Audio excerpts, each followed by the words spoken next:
ఓం శ్రీ మహాగణాధిపతయే నమః. శ్రీమాత్రే నమః. శ్రీ గురుభ్యో నమః. హరి ఓం.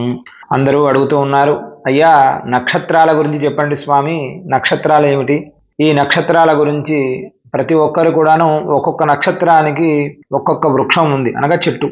ఏ నక్షత్రం వారు ఏ చెట్టు నాటాలి, ఏ నక్షత్రం వారి అదృష్ట సంఖ్య ఏమిటి, ఏ నక్షత్రం వారు ఏ దేవతలను ఆరాధన చేస్తే మంచిదో, ఇప్పుడు ఆ 27 నక్షత్రములు, ఆయా నక్షత్రకుల జాతకుల పరిస్థితి ఏమిటో మనము ఈ వీడియోలో తెలుసుకుందాము. మనకు మొత్తం 27 నక్షత్రాలు. 27 నక్షత్రాలు, ఒక్కొక్క నక్షత్రానికి 4 పాదములు. 27 × 4 108 మొత్తం. అందుకే అష్టోత్తరం అండి అంటాం కదా. అదే విధం ప్రమాణం చేత 108. 27 నక్షత్రములు, 108 పాదములు, 12 రాసులు.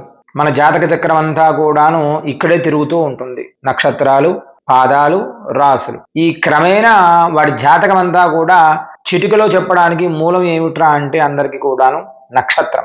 నక్షత్రం గురించి చెప్పాలి అంటే కొన్ని నక్షత్రాలేమో వాడి పేరు చెబితే చాలు, అబ్బా ఫలానా నక్షత్రం అండి, నమస్కారం అండి అంట. ఒక నక్షత్రం పేరు చెబితేనే నమస్కారం పెట్టేంత శక్తి ఎందుకు ఉన్నది నక్షత్రాలు? ఏ నక్షత్రాలకు అంత శక్తి ఉంది?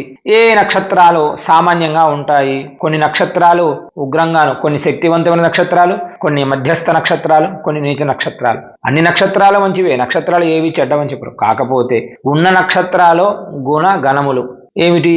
ఇప్పుడు పలానా నక్షత్రం చెప్పామనుకోండి, ఇంకొక మారు చూసుకోకుండా ఇలా ఉంటాడు, వాడి తత్వం ఇది అని చిటుక్కుమని చెప్పడానికి ఉండే కారణాలే ఈ నక్షత్రాలు. కాబట్టి ఈ వీడియోలో నక్షత్రాలు ఏమిటి, నక్షత్రాల గురించి మనం తెలుసుకుందాం. కాకపోతే ప్రతి ఒక్కరూ కూడాను నక్షత్రాలకు సంబంధించిన వృక్షాలు ఉంటాయి. మన జీవనం వేదము వృక్షం. మనకు ఎంత శక్తి ఉందో, మానవులు అంటే శక్తివంతులం కదా, అదే విధంగానే పశు పక్షాదులకు ముఖ్యమైనవి చెట్లు. మనం చెట్లను కొట్టేసుకుంటూ వెళ్ళిపోతూ ఉంటాము, అలా పనికిరాదు. చెట్లను నాటుకుంటూ వెళుతూ ఉండాలి. చేతనైతే కొట్టకుండానే ఉండాలి. నువ్వు సంరక్షించకున్నా పర్వాలేదు, కానీ నాటకపోయినా పర్వాలేదు, చంపకుండా ఉంటే చాలు. అలాగే చెట్లను కొట్టివేస్తే మనకు ఏం నష్టం? జీవం, మనకు గాలి ఉండదు, అంతా కూడా అదే ఇస్తుంది, అందరికీ తెలుసు. గాలి లేకపోతే మనం ఉండమని.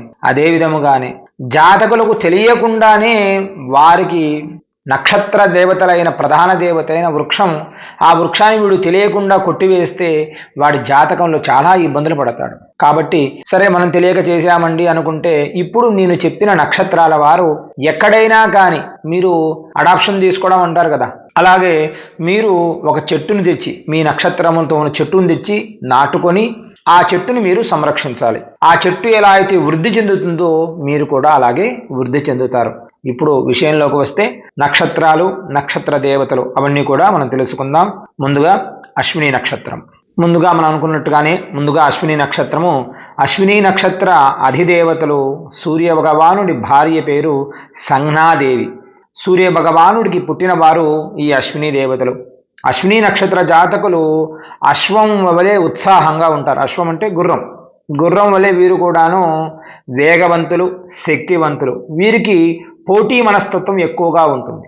అశ్విని దేవతలు శస్త్రచికిత్స అంటే హెల్త్, ఆయుర్వేదం అలాంటి దానిలో సబ్జెక్ట్స్లో వీరికి చాలా విశేషమైన ప్రావీణ్యం కలిగి ఉంటుంది. వీళ్ళేం డాక్టర్స్ కాకపోయినా పర్వాలేదు, ఏదో ఒక విద్యకు సంబంధించింది కానీ వైద్యానికి సంబంధించింది కానీ ఏదో చేయాలి అన్న ఆతృతతో ఎక్కువగా ఉంటారు. కాకపోతే వీరు ఉద్రేకపరులు. బాగా ఏదైనా అంటే చాలు వారిని ఏదో చేసేయాలి అన్న మనస్తత్వంతో కలిగి ఉంటారు ఈ అశ్విని నక్షత్ర జాతకులు. అశ్విని నక్షత్రానికి దేవతాగణం ఉంటుంది కాబట్టి వీరు ప్రతి కార్యములో కూడాను ధైర్య సాహస అధికంగా ఎక్కువగా కనబడుతూ ఉంటాయి. మనోస్థైర్యం కూడా ఎక్కువ. వీరు ఏదే విషయానైనా సరే తీసుకోగలే కెపాసిటీ వీళ్ళకు ఉంటుంది. ఓర్పు ఎక్కువ, నేర్పు ఎక్కువ, సామర్థ్యంతో కార్యనిర్వహణ చేస్తారు. పైగా వీరికి పుట్టుకతోనే రాయల్టీ అంటారు కదా, రాజత్వం, నేను చేయాలి, నేను చేపించాలి అన్నట్టుగా వీళ్ళు ఉంటారు. వీరు పని చేయకపోయినా కానీ వీళ్ళు చేపించేంత స్థైర్యం వీరి దగ్గర ఉన్నది. కాకపోతే వీరిలో బ్యాడ్ అండ్ గుడ్ రెండూ ఉన్నాయి. ఏమిటి అంటే వీరు చేసేది, అశ్విని నక్షత్రం వారు మీరు 1000 వాక్యాలు వాళ్ళకి చెప్పండి, 1000 మాటలు చెప్పినా సరే శుభ్రంగా తల ఊపి కూర్చొని విని 1001 మాత్రం వాడికి అవసరమైనదే చేస్తాడు. అంటే వింటాడే కానీ వాడి పని మాత్రం ఎవరు చేయరు. అతనికి ఒక సిస్టమ్. అశ్విని నక్షత్రం అంటేనే ఒక సపరేట్ రూల్గా ఉంటాడు. తనకు తోచినట్టుగానే చేస్తాడు. అయ్యో అశ్విని నక్షత్రం అండి నా మాట వినడండి, అశ్విని నక్షత్ర జాతకులే అంత, మనం దాన్ని పట్టించుకోవాల్సిన అవసరం కూడా లేదు. మరి ఈ నక్షత్రం మాదండి అశ్విని నక్షత్రం, మీరు మా గురించి చెబుతున్నారు అంటే మీ గురించి గొప్పగానే చెబుతున్నాం, మేము తప్పుగా చెప్పడం లేదు. అశ్విని నక్షత్రం వారికి పోటీతత్వం ఎక్కువ, ధర్మశాస్త్రం ఎక్కువ, న్యాయం వైపు ఎక్కువగా వెళుతూ ఉంటారు, రూల్స్ అండ్ రెగ్యులేషన్స్ ఎక్కువగా ఉంటాయి. కనుక వీరు అవకాశం ఉన్నంత వరకు కూడాను సత్యంనే చెప్పాలి అన్న ఆలోచనతో ఉంటారు. కాకపోతే మనం చేసే వ్యాపారాలలో కాస్త అటు ఇటుగా ఉన్నా సరే, ఎంతసేపు అయినా సరే న్యాయముగానే ఉండాలి, న్యాయ సంపాదనగా ఉండాలి అని ఆలోచిస్తూ ఉంటారు. ఈ నక్షత్రానికి అధిపతి కేతువు కాబట్టి వీరు స్వతహా దైవ కార్యాలు చేయాలి, దేవాలయాలు వెళ్ళాలి, దేవాలయ దర్శనాలు చేయాలి అని చెప్పి వీరి మనస్తత్వం కూడాను దేవుడికి ఎక్కువగా కూడాను దగ్గరగా ఉండాలని చూస్తూ ఉంటాడు. క్రీడా విషయాలలో కానీ, వైద్యుల విషయంలో కానీ, సైనిక పరంలో కానీ, ఉద్యోగులలో చక్కగా రాణించగలరు వీరు. అంతేకాకుండా అశ్విని జాతక చక్రం లగ్నం ప్రకారంగా ఉంటుంది. ఆ నక్షత్రం చెప్పారు కదండి, మరి నక్షత్ర ప్రకారమే మొత్తం మీరు చెప్పినట్టుగానే ఉంటుందా అంటే కాదు. వీరు చెప్పే లగ్నం ప్రకారం కూడాను వీరి రాశి చక్రం ఆధారపడి ఉంటుంది. ఈ నక్షత్ర జాతకులు బాల్యము యవ్వనం అంతా కూడాను ప్రశాంతంగా ఉంటారు, ఆనందంగా జీవనం సాగిస్తారు. 45 సంవత్సరాల తర్వాత మాత్రం కాస్త ఆరోగ్యపరంగా ఇబ్బంది పడవలసి ఉంటుంది. ఈ అశ్విని నక్షత్రానికి ప్రధానమైన వృక్షం వచ్చేసి జీడి మామిడి. ఈ జీడి మామిడి చెట్టును నాటి సంరక్షణ చేసి శక్త్యానుసారం వీరు ఆ చెట్టును వృద్ధి చెందే విధంగా చూడాలి. వాటికి అవకాశం ఉంటే 11 మార్లు ప్రదక్షిణం చేయండి. అయ్యో మేము అపార్ట్మెంట్స్లో ఉంటాం కదండి, మనకు కుదరదు కదండి. ఇక్కడ కాకపోయినా సరే ఎక్కడైనా కానీ, ఏ దేవాలయంలో కానీ ఇంకా ఎక్కడైనా కానీ మీరు ఆ చెట్టును నాటండి. మీకు గుర్తుగా నాటి మీరు దాన్ని సంరక్షించే విధంగా ఆలోచించండి. అలా చేస్తే ఆ వృక్షం వలన ఆ వృక్షం ఎలా అయితే ఎదుగుతూ ఉంటుందో మీరు కూడా ఎదగడానికి దోహదపడుతుంది. కనీసం వారానికి ఒకసారి లేదా నెలకొకసారి అయినా సరే ఆ చెట్టు దగ్గరికి వెళ్ళి 11 మార్లు ప్రదక్షిణం చేసి ఓం అశ్విని నక్షత్రాయే నమః అనుకుంటూ ప్రదక్షిణ చేసి, అవకాశం ఉంటే దీపం పెట్టండి, లేదా కాస్త పంచదార ఆ చెట్టు దగ్గర మొదట్లో వేసేసి నమస్కారం చేసి మీ నక్షత్రానికి ఉన్న దోషాలన్నీ కూడా తొలగించమని ఆ వృక్షానికి నమస్కారం చేసుకొని రావాలి. వీరి అదృష్ట సంఖ్య వచ్చేసి 7, 9. మీరు ఎక్కువగా ఆలోచిస్తూ ఉన్నా చూడండి, ఒక్కసారి మీరు 7, 9 అనే నంబర్ల మీదే మీ ప్లానెట్ అంతా కూడా ఉంటుంది. కాబట్టి ఈ అశ్విని నక్షత్రం వారు ఎక్కువగా సూర్య భగవానుడి ఆరాధన చేస్తే చాలా విశేషం. మిగతా దేవతను చేయొద్దని ఎవరు చెప్పరు, కానీ సూర్య భగవానుడికి ఆరాధన చేస్తే మీకు అతీతమైన శక్తి మీలో కూడా వస్తుంది. తదుపరి భరణి నక్షత్రాధిపతి. భరణి నక్షత్రం నక్షత్రాధిపతి శుక్రుడు, రాస్యాధిపతి కూడా కుజుడు. కనుక వీరు అందంగా ఉంటారు. ఇది మానవ నక్షత్రం కనుక లౌక్యం కూడా కాస్త ఎక్కువ వీరికి.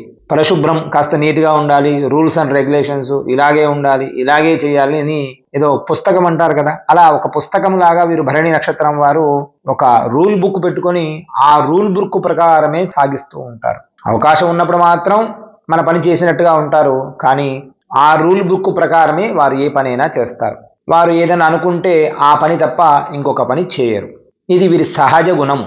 ఎదుటివారిని ఎంత గొప్పగా పొగుడుతారో అదేవిధంగా అంత కఠినంగా కూడా వీరు ఉంటారు. 2 వాదనలు కూడా వీరే సమర్థించుకుంటారు. చెప్పడం వారే చెప్తారు, వినడం కూడా వారే వింటారు. సరే పర్వాలేదులే అని అంటారు.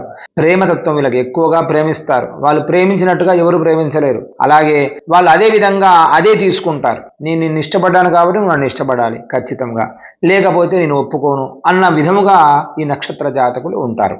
మార్పు తెచ్చుకోనంత వరకు ఉంటారు, అంటే నేను మారాను అన్నట్టుగా ఉంటారు, కానీ వీరు సహజంగా మారరు. వృద్ధాప్యంలో సుఖజీవనంగా ఉంటారు. కాస్త వివాహం తర్వాత వీరి జీవనం ప్రశాంతంగా ఉంటుంది. అంతేకాకుండా సంఘములో పేరు ప్రతిష్టత అవన్నీ కూడా వీరికి ఎక్కువగానే ఉంటాయి. వీళ్ళ సౌందర్యం కాబట్టి ఆ సౌందర్యంతో అందరినీ కూడా రాబట్టుకునే శక్తి వీరికి కలిగి ఉంటుంది సహజముగా. విలాసవంతమైన సామాన్యుల యందు ఆసక్తి ప్రదర్శిస్తారు. సుగంధ ద్రవ్యాలు, సౌందర్య పోషక అందు ఆసక్తి ఎక్కువగా ఉంటుంది. వీరు ఎక్కువగా కూడాను అందానికి ఎక్కువగా ప్రిఫరెన్స్ ఇస్తారు.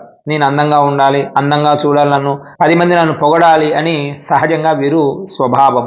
బాల్యం సుఖవంతంగా ఉంటుంది. 28 సంవత్సరాల తర్వాత, 28, 32 సంవత్సరాలు అనుకోండి, తర్వాత కాస్త చికాకులు, గొడవలు అవి ఎక్కువగా ఏర్పడతాయి.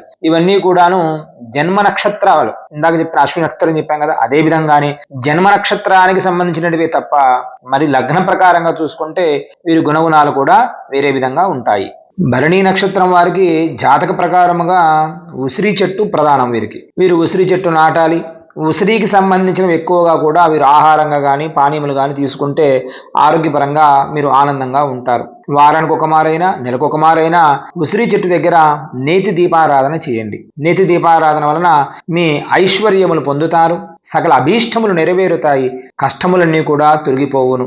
ఉసిరి మానవద్దు. ఉసిరికి సంబంధించిన పదార్థాలు ఖచ్చితంగా ఏదో ఒక విధంగా మీరు తినే విధంగా చూసుకోవాలి. ఈ భరణీ నక్షత్రం వారు, భరణీ నక్షత్రం వారి అదృష్ట సంఖ్య వచ్చేసి 9. పైగా వస్త్రం వచ్చేసి వీరికి ఎరుపు, రక్తవర్ణం. మీరు ఎక్కడికైనా బయటికి వెళ్ళేటప్పుడు ఏదైనా ముఖ్యమైన కార్యాలకు వెళ్ళినప్పుడు, అంటే ఈ పని నాకు ఖచ్చితంగా కావాలి అని అనుకున్నప్పుడు వీరు ఎరుపు రంగు వస్త్రం వేసుకొని వెళితే ఆ పని ఖచ్చితంగా సాధ్యమవుతుంది ఈ భరణీ నక్షత్ర జాతకులకు.